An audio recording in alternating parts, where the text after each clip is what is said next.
It's time to talk taxes. New friends, new opportunities, new partners. EG Tax. It's Ask the Tax Lady with Esther Gulius and EG Tax on News Radio 930 WBEN. To reach Esther now, call 803-0930. Toll free at 1-800-616-9236. And cell calls are free at star 930. And now, live from the WBEN studios, it's Esther Gulius. Hey everybody, this is me, the Tax Lady, and we have an hour to talk taxes. And we're going to give you some really great tax loopholes today, which you may not have been aware of, and that's part of what we like to do here. Is we like to give you things that maybe you've never heard anyplace else, so you're really in the know and you can cut your tax bill. Or maybe you've just gotten letters from the IRS, or you haven't filed, or you're getting audited. Anything to do with taxes and money. 803-0930, 803-0930, star 930 on a cell phone. And I got Chris Fabian in studio with me. Hey, Christopher. Hello, Esther. Hey, so Tiffany went to Georgia, and she left you this week, right? She went to Georgia. Yes, she did. She's learning her Southern. She's trying to get a twang. I don't know. Okay, well, we want to talk about our tax classes. We still have one class left, right? Right. Well, actually, we have three. But we do. One here in Buffalo, starting November 1st on Saturdays, 9 to 2. We have one in Medina. Oh, you're talking about our two extension courses. Yep. One in Medina and one in Wellsville. So for people out there listening, if you want to learn taxes, we have a class out there for you too. And we always have our online class also. So that's correct. So should you be interested in, and it's a tax deductible class, correct? Because the cost of the books will be tax deductible because you're learning about income tax. So even if you don't want to work, it's an absolutely fascinating thing. It's everything you never wanted to know about taxes, but it really is so good to help you in your own personal planning. Oh, I can't tell you how many students we have that just, and it's a good thing, but they go, I never knew that. I didn't do that on my return in the past. And, it's an incredible learning tool for yourself. So if you should be interested, you can register online by going to egtax.com, and then we have a kind of welcome back to school section. You click on that, and then you can register online, or you can call us Monday morning at 632-7886, and we'll register you over the phone. Correct. Right? Yep. And then the other thing is, this is the end of the year. I mean, it really is. We don't have very many months left until January the 1st, and the new tax year is going to happen again. So now's the time that you want to make sure that you get your books and records together, and what better way than to use EG Tax Business Solutions? Definitely. Payroll needs, end of the year. Say, oh my gosh, I didn't do any of my bookkeeping all year. I don't know what I'm going to do. That's what we do. We have a separate branch now that will take care of it. And we like it. Yes. And we like it. We like to do We're books. one of the sickos that actually like numbers. Somebody's got to do it, Yep. I mean, and EG Tax will help you. So if you have any questions, comments, 803-0930 is our phone number here in studio, 803-0930, star 930 on a cell phone.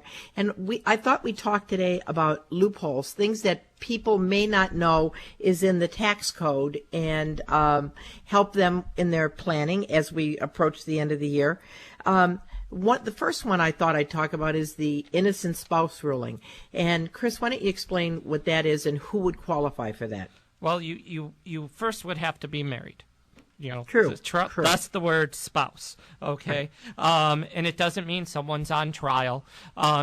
You're innocent. You're the party not responsible for the debt. You went into a marriage without the debt. It was your spouse's debt. That's the injured/innocent spouse. Not injured. Okay, innocent. Right. That means, there's also where you didn't sign the return. Your spouse forged your name, or they forced you to sign the return. Said, if you don't sign this, I'm going to kill you, and I have my knife in my hand. Or you might have signed it completely oblivious to the fact that they were concealing income. Yep, they might have had you sign a return. You're thinking you see this, and then all of a sudden there's another return that was filed. Right.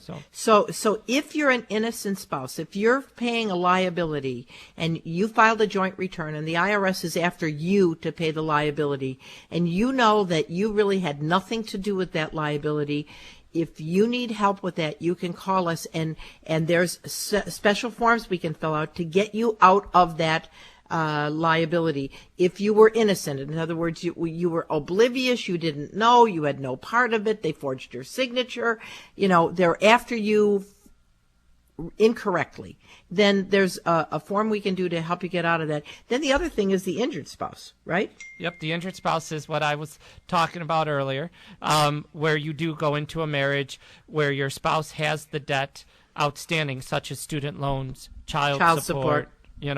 Where your friend, my refund's going to get taken. I don't want to file with my husband. I want to file married filing separate. Well, as you've heard us say in the past, married filing separate is the worst filing status out there. So you could file joint, file the injured spouse, and what's your refund you get, what's his refund, and I am saying his because normally it is his that's taken. The guys are the bad ones, right? Yep. His refund, if he worked or if he had any refund, that would get taken and go to pay his debt, but you would get what is rightfully yours. Correct. And even if you didn't do it, like let's say last year you didn't file that form and your refund was taken, and you know that you're injured. It's not your fault. It was their student loans. It was their child support. We can get that money back for you. Correct? Right. The federal government gives you 3 years to file that form. The state of New York is not so generous. It's like 3 days. 10 right? days. 10 days. So again, that's the injured spouse and the innocent spouse exceptions. And again, we'll be very happy to help you with that. I'm Esther Gulius, the tax lady, 8030930, 8030930, star 930 on his cell phone. And we got Mike Holding from Wheatfield. Hi, Mike. How can we help you? Good afternoon. At what age do you need to start withdrawing a traditional IRA without being penalized? All right, Chris, you want to Well, okay, there's two things. If you're talking about the required minimum distribution, that's where you have to start taking money out. That's 70 and a half. Okay? The year you turn 70 and a half, you have to take out a minimum distribution.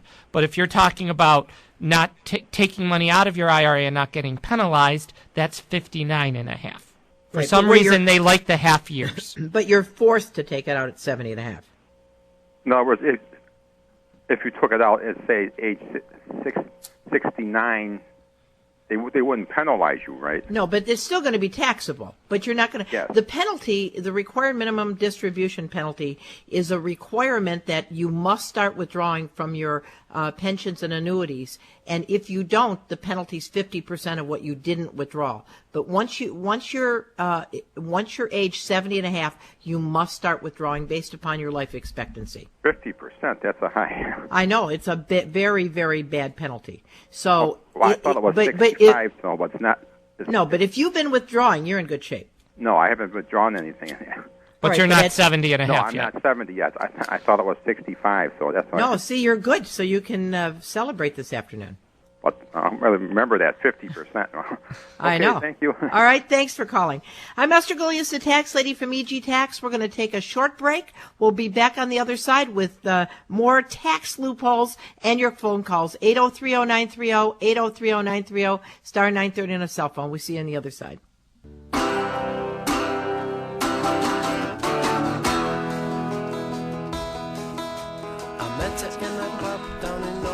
I know this. It's Lola. Lola. If you reach far enough back into the archives, you'll find something I know. I'm Esther Gulius, the tax lady from EG Tax, and we're here to talk about taxes and things to help you save money. And if you have any questions, call us in studio, 8030930, 8030930, star 930 on a cell phone. And I like that commercial Tiffany did. That was very good. Yes, open enrollment is coming up rather fast, and, it's amazing because how long did they delay the open enrollment last year for the 1 million people or whatever it was in New York State that did it, and now they want it done in a month. It was like 4 months, and now everybody's got to sign up again in a month. So hopefully New York State's got their act together this time. Right, and what's really great is in some of these loopholes we're going to talk about the 22 exceptions to penalties so that you guys listening will be aware of all the exceptions to penalty for Obamacare so that you it helps you. We are ready with open enrollment. We want to help you, but in the event you didn't get your act together, you might not have to pay the penalty. Right, okay? and Niagara County is having 2 seminars next week that we're going to be both at. Give us a call during the week. We can give you more details at 632-7886. For people, they can walk in, have questions, and New York State for their health insurance, right? New York State will have their experts there. We'll have Tim there, our expert. So we want to help people get a good handle on this. All right. Now going back to loopholes again, and I know we have calls holding 8030930 star 930 on a cell phone. Pensions received on a disability qualified to be taxed as wages if you're under normal retirement age, therefore potentially qualifying you for the earned income credit. That's a big deal, isn't That's it? huge. So let's just use an example. Let's say you're somebody 48 years old and something happens to you, terrible. You got in a car accident, can't work, and so you have to go out on a disability pension. And let's say you have children still living at home, and you might get some Social Security, your disability pension. Because you're retired on a disability, that's not considered a pension anymore. It's actually considered wages. So that would mean that if you had children at home and your total income was less than $45,000, $50,000, you could get an earned income credit on the federal and the state just by filling out, moving that from the pension line to the wage line, because you would qualify for that. Right. And I mean, even if you're single and you have no kids, and if your pension's small enough, you may qualify. That's right. So, and the thing is, I mean, I had a lady that came in a couple of years ago, and she was unaware they were poor as church mice, really. And they were living on his disability. They had kids at home, some Social Security. I got them back like $15,000 that they didn't know about because they had qualified for the earned income credit, Yep. So it's really important. So if you're on a disability under normal retirement age, which would be 66 now, whether you have children or not, you may qualify for the earned income credit if your income's low enough. If you have children at home, your income can actually be approaching $50,000, federal and state, right? Right. Okay, well, why don't we go back to the phones, and we'll go to Dave in Buffalo. Hey, Dave, Esther Gilius, how can we help you? Yes, ma'am. How are you today? I'm good. I'd like to ask you just 2 questions, if I could. Sure. I've got 2 boys in college. One's 25, one's 26. Okay. And my one boy started working maybe about a month and a half, 2 months ago in a pizzeria. He just works part-time, goes to school full-time. Okay. I was told that there's some type of credit that we can get from up to $2,500. Is that? Okay. When did they start school, sir? My one boy, he's been in school 2.5 years now. Okay. Now, you haven't been taking the education credits? I took it last year, but I was told that once he turned 25, that he's not entitled to it. And that he just turned 26 March 11th was his birthday, and he just turned 26. Okay, But so kids are treated specially. Until a child reaches 19, regardless of their income, they can be claimed on your return as a dependent, provided they're not giving over 50% of their total support.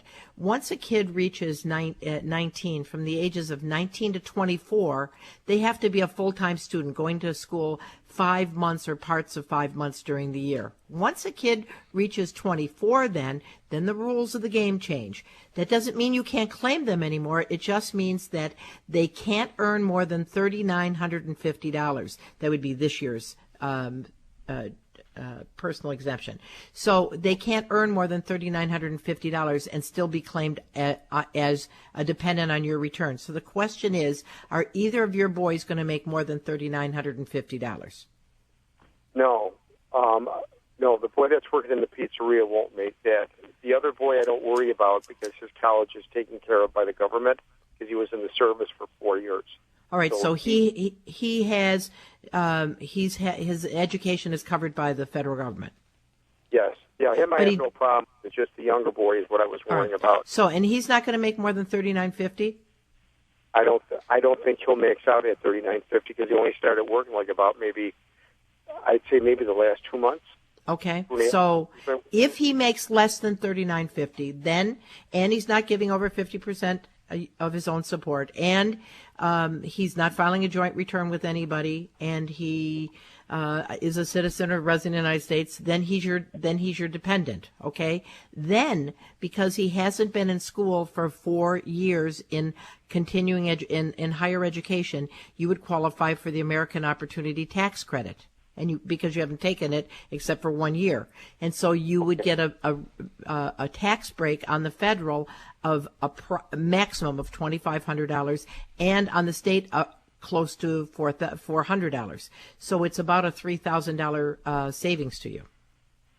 Well, I pay everything for his school, and that he couldn't get any loans because he just started working. So I pay all his education cash-wise. I pay. So right. I am. And like I said, if he makes less than 30, anything else you want to add, Chris? Yeah, I mean, even you just said you paid cash. It does either whether he paid cash, you paid cash, or student loans paid for the college. It would still count for you as long as you can claim him on the return. That's exactly right.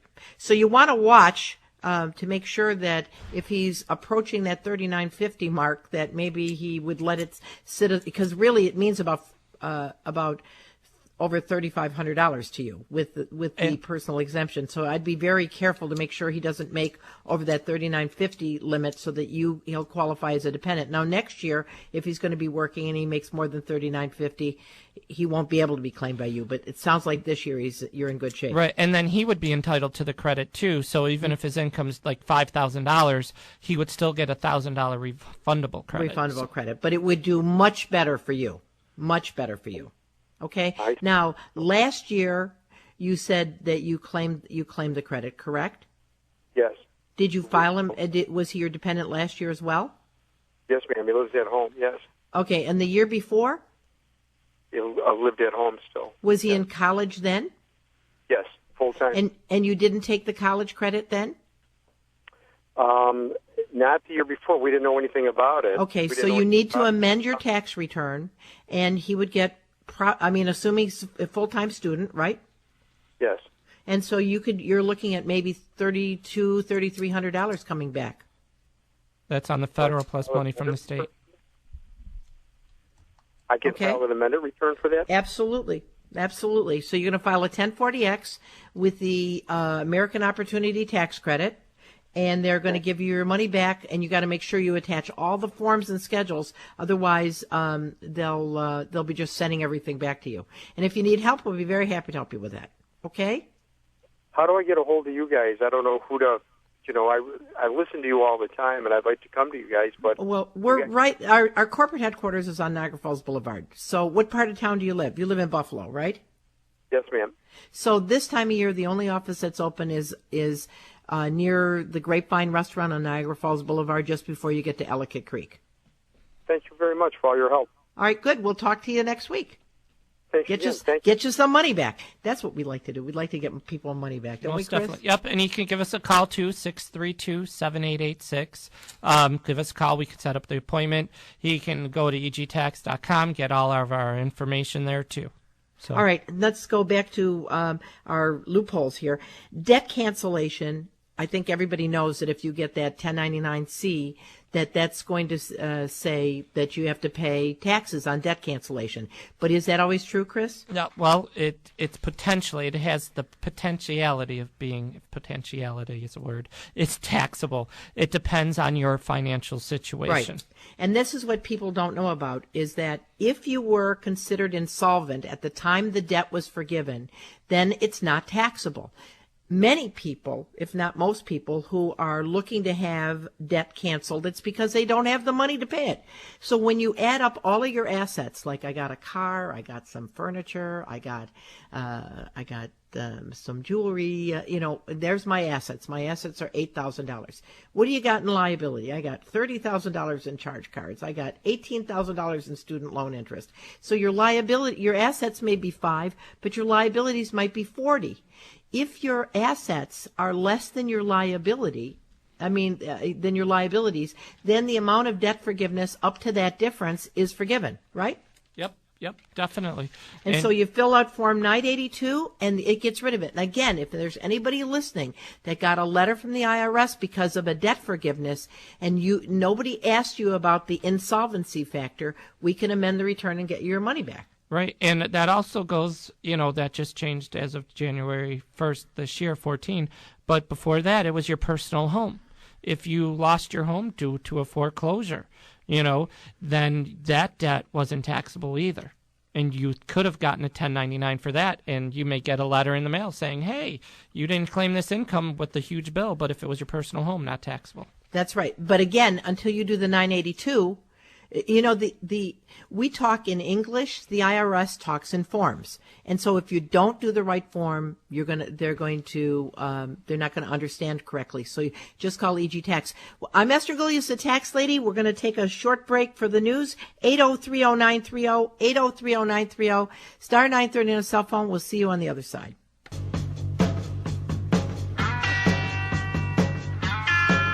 I know this one too. CCR, Clearwater Revival. It's too hard to say. CCR. That's why they came up with CCR. That's why we came up with EG Tax. There you go. I was going to say that. No one could say the name. They would call and say, they'd say, "Is this Ethel Douglas?" Nope. But it's close. Yeah, I'll answer to anything. So that's why we called our company EG Tax, because it's so much easier than saying Esther Gulius Tax Service. I'm Esther Gulius, the tax lady from EG Tax. Our phone number here in studio is 8030930, 8030930, star 930 on a cell phone. We want to talk to you about your taxes, questions. Look, we just saved that guy, $3,000 or $4,000, right? Right. That's what we want to do. We want to save you money. All right, we're talking about tax loopholes. Here's a sad one, but it happens. Children who were alive for even only a short period of time, if they were not stillborn, qualify for a tax deduction, an exemption in the year of their birth, even though they might die immediately thereafter. They are a dependent on their parents' return for the whole year. And so I had one of my clients who had a stillborn baby, and we had to get a Social Security number for it and for the baby, and it was very sad, but still, it's something we need to know. Right. And, and with death, too, it also, how about your spouse? Or, just one of your regular children.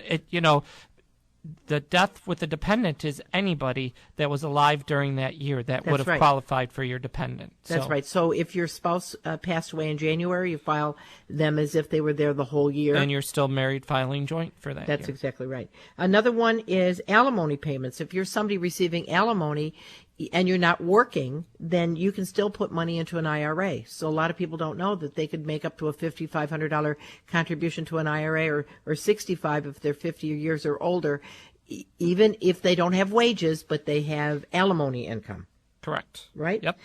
And speaking of alimony, I think we were talking to the guy about the RMD, but if you take money out of your pension prior to age 59 and a half, a lot of people know there's a penalty, but a lot of people don't know that there's exceptions to penalty. Right. For an IRA, but a first-time home buyer, you can take up to $10,000 out to buy your home for a down payment. You waive the penalty. To pay for health insurance if you're unemployed. To pay for expenses over your floor for your medical deductions. Over your floor? Over your now 10% the 10% floor. But the thing is, if you become disabled or sick, that's another exception to penalty. And so we're talking about these things, and if it is your situation, excuse me, I'm coughing on myself. If it's your situation and somebody didn't ask you this, you should go back and look at your tax return and get it amended. Right. I know we tell all of our staff, if you see a code 1 on that 1099, ask why did you take it out. Right. Don't just and we don't mean to be mean. Or nosy. Because we just want to save you money. Because the exceptions to penalty are all usually life circumstances. So you really have to say, explain to me why you took the money out. If you took it out because you had to pay medical bills, you took it out because you bought your first home, you took it out because you became sick and you were unable to go back to work. You took it out to pay the IRS because you got a lien. Those are all exceptions to penalty. And you do a special form and the 10% goes away. Right. And, and especially right now, there is American Axle just did another buyout of people's pensions. And I've had to help 6 people this week that came in. What do I do? They're offering me this much money right now, or I can take this much as a monthly payment, or wait to 65 and take this month. So if you're got one of those options from American Axle, give us a call. We'll help you That's right. decide what's the best thing, because if you're under 59 and a half and you take that pension buyout, you just got a 10% penalty. Right. So Okay, and then let's go on. Now, here's some things people are really interested in. I get these emails all week long. All right, tell me about the exceptions to penalty for Obamacare. And some of them, these are very interesting. So, number one, there's an exceptional penalty if you were insured for at least 9 out of the 12 months. Right. So if you had insurance for 10 months or more, you'll be good to go. Yep. Right? You also are, as an exception to penalty, if the lowest price coverage available to you would have cost you more than 8% of your household income. So that would mean that 8% of your household income, if it was $40,000, would mean if your health insurance, the lowest, the bronze level health insurance, was more than $3,200, that's an exception to penalty. Yep. So Right? I mean, and some of these are math, and that is one of them. So Right. Here's another one. Your income is too low to file a tax return. So if that's the case and you don't have health insurance and your income is too low and you're under the minimum filing requirement, then you won't be penalized. And why won't they be penalized, Chris? Well, because They'll get Medicaid. They get Medicaid. I was just going to say you would qualify for Medicaid. So. Yeah, in other words, you'll get free health insurance. Yep. So they're not going to penalize you. They're going to give it to you for free. And if you're somebody that says, well, I don't even know how to do that, we can help you. It's really interesting. The federal government has made it kind of our responsibility to collect the taxes, make sure we collect the penalties, we do the refunds, the refundable credits for the health insurance. And then part of what EG Tax has done is taken it upon ourselves to help people get plugged in. And we don't charge you to do that. So if you're our client, there's no charge. We just want to help you. That's what we're Let's about. See. Another exception to penalty is if you're a member of a federally recognized tribe. So you're Native American. Correct. And the federal government recognizes your tribe, then you're automatic. You get waived the penalty. Right. Another one, if you're a member of a recognized religious sect with religious objections to insurance. I think the Amish might qualify for that. Yep. Right. I think the Amish are pretty much feel that way. I think there must be other religions that feel that way. But if you're a member of a religious order, sect, and they have conscientious objection to health insurance or insurance in general, you're out of the penalty. All right, next one. You're a member of a recognized health sharing ministry. Now there are ministries out there that you can contribute. You pay a monthly fee, and they kind of put all the expenses together, and they cover the medical expenses of everybody that's in this health sharing ministry. And if you're in that, you don't have to worry you're out of the penalty. You don't have to pay a penalty. Yep. All right, another one. You were incarcerated. Now, I don't know how long you have to be incarcerated. They don't say for how long, but you were incarcerated. That's an exception to penalty. All right, you were not lawfully present in the United States. I don't know what. Oh, I guess that would be you're an illegal alien, correct? Yep. So those are exception to penalties. Okay. I'm Esther Golias, the tax lady. 803-0930, 803-0930, star 930 on the cell phone. If you have any comments, questions, would love to hear from you. Our next caller is Marshall, right, Chris? Yep. From Kenmore? Yes. Hi, Marshall. How can we help you? Hello.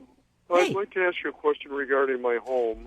Yeah. I'm going to need extended repairs on my home. I have foundation damage due to water, underground water, that has shifted my foundation, and structurally in that it's compromised some of the flashing on the roof. And I was told that foundation would have to be make repairs to, and then I would have, because the roof has had 3 roofs on it since the house was built, it would have to be a complete tear-off. City of Buffalo doesn't allow more than 3 shingles on it. Right. And I was wondering, can I write any of that off, of the repairs that I have done, plus my storm windows? I'm putting new windows in and doors. Okay, so Can you write that off or no? all right, what you're looking at is a potential casualty loss. In your situation, and a casualty loss has to be sudden and not due to neglect or wear and tear. And so that comes down to the fact that you had a river running underneath your house for all these years, and I would assume that this is not going to be deemed sudden unless you could get somebody to say that it's a brand new river that just ruined your foundation. And if that's the case, then maybe part of this would be subject to a casualty loss, but the roof certainly would not. We've had a lot of flooding in North Buffalo with sewer backup, and they told us it's because the drains in the city of Buffalo are so old that they can't compensate for all the water that comes through when it rains. So let me ask you this. So is the flooding was the cause of the foundation shift? Well, when I had the contractor come out, he said that's most likely what caused it. All right, so it's the flooding from the sewers that, and it wasn't due to wear and tear on your part. I mean, it wasn't due to neglect or wear and tear on your part. No. Okay, so that would be, Chris, jump in here. I mean, wouldn't you say that would be the major thing, that he'd have to prove that it's not due to wear and tear, not due to neglect on his part? Right, but the thing is, was it sudden? And I think that's where you would have a problem with. But your first step you would have to do is go through your insurance company. Yes. And have will they cover it? No, the insurance won't cover it. I sued the city of Buffalo about maybe 6-7 years ago regarding the sewer backup, because they were given money from the federal government to fix everything. They finally turned around and they finally relocated the money that they originally kept but did not fix the sewer backup problem in North Buffalo off of Hurdle Avenue. And they finally fixed everything. And when they did, a lot of the backup stopped. Instead of people being flooded out, we had water up to our basement windows coming from the drain in the floor. And they were telling us that the sewers were overtaxed, which caused the damage to the foundation. And was this one event, or was this multiple events? Multiple. It was All multiple. Right. It was. And the last time it happened, was that the worst time, or I mean, did the foundation shift because of the last sewer backup, or was it a little over a little bit at a time? I don't really know. I'm starting to get water coming out through the walls, because it's one of those old. House was built in 1913, and the foundation is a quarry stone. Yeah, and it's wearing away. We never had the leaking coming through there until the last sewer backup, and then they fixed the drains out. The city of Buffalo came in, and they fixed the sewer system. After this lawsuit was put through, they fixed everything. We didn't make anything on the lawsuit because the city self-insured. All they did was recoup the money that the federal government gave them to fix everything, to fix the sewer system in North Buffalo. Well, this reminds me a lot of like what happened in Amherst, right, with the shifting, and because it was so sad because the insurance company wouldn't pay, the city wouldn't pay, the builders wouldn't pay, the state wouldn't pay, and the federal government, because it was a consistent problem and it was a problem that happened over the years. The IRS. We took it all the way to the appeals to just before tax court. The federal government says it wasn't. It has to be a sudden event. Boom, an airplane lands on your house. Boom, there's a fire in your house. That's what they mean by the casualty loss. So unfortunately, it looks like you're just not in good luck. Okay, Marshall? Can I still write off my doors and windows to replace for energy? As long as you didn't have any. Well, that's if the energy credit's still there this year, which they're still voting on. We're waiting for Congress. We're thinking after the November elections, Congress will settle the extension of tax credits, and that may be in. So when you listen, we'll let you know as soon as they take care of that. Okay? And can I ask you just one last question? Sure. The school credit, not that.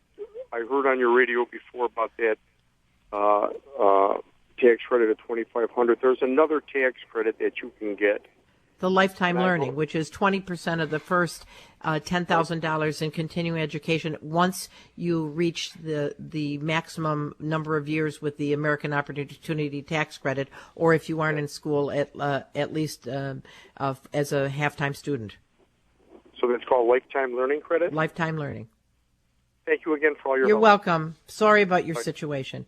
I'm Esther Gullius, the tax lady. We're going to take a short break, be on the other side of the news with Ida, who's holding, and anybody else, 8030930, star 930 on a cell phone. See you in a minute.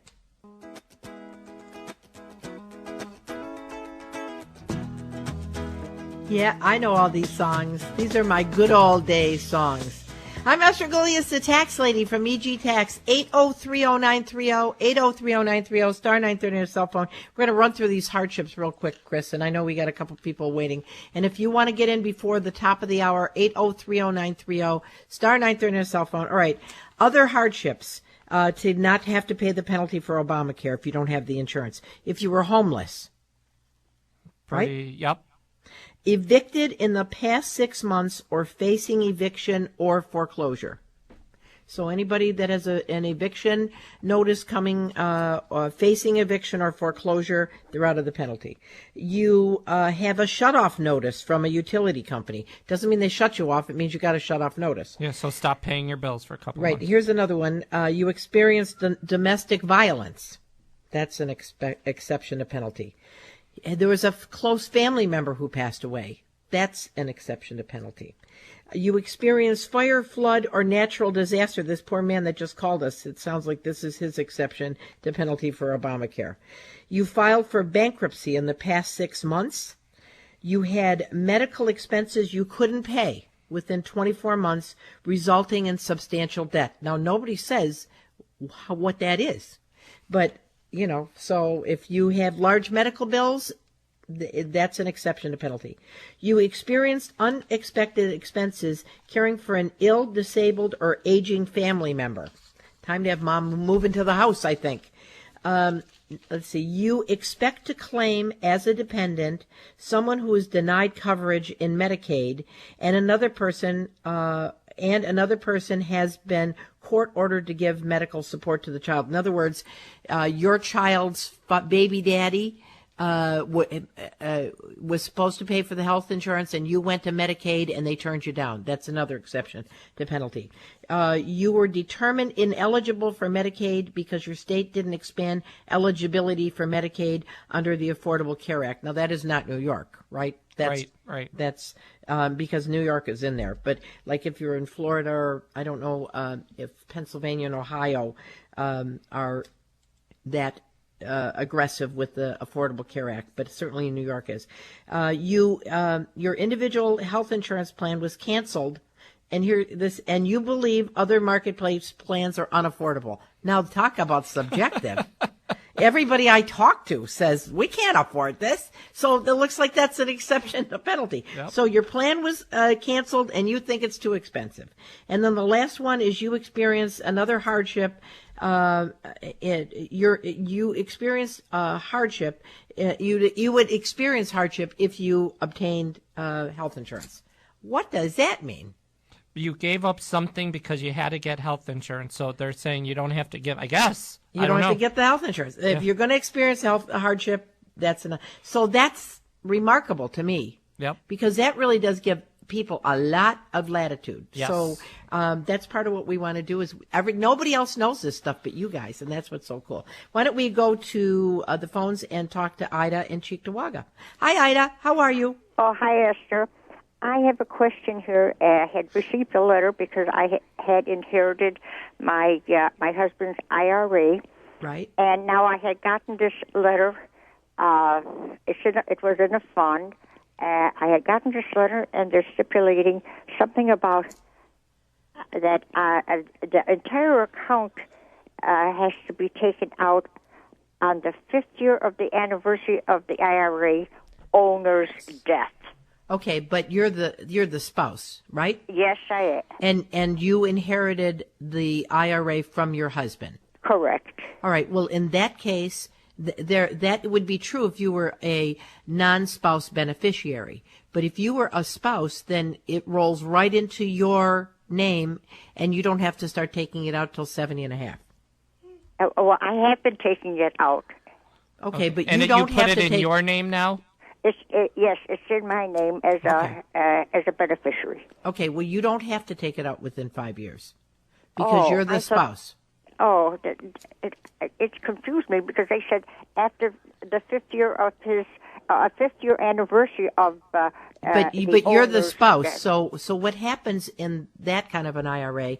His IRA becomes your IRA after his death, and you it's just like it's your IRA. So you don't have to take it out before at the end of 5 years. Oh, okay. Okay. I feel much better about that. Okay. Now. If you need any help with the bank, let us know. Okay. Thank you very much. Thank you, dear. Have a good day. Thank you. All right, and we're going to go back to the phones and talk to Chris in Kenmore. Hello, Mr. Chris. How can we help you? Hi. Thank Hi. you for taking my call. Sure. I'm a divorced man, getting ready to retire, and I've heard through the grapevine that my ex-wife can go after my SS. Okay. Is that true? After your FS? Your SS, your Social Security? Right. Oh, well, she does get it. I mean, Well, how it's long not, have you been married? I've been divorced for 25 years. But how long were you married? 14 years. Okay, if you're married for 10 years, your ex-spouse has the right to collect part of your Social Security, but it doesn't affect your portion. Your portion won't go down. She just ends up collecting based upon your eligibility, so it won't affect your payout. Even if I worked 2 jobs for 25 years?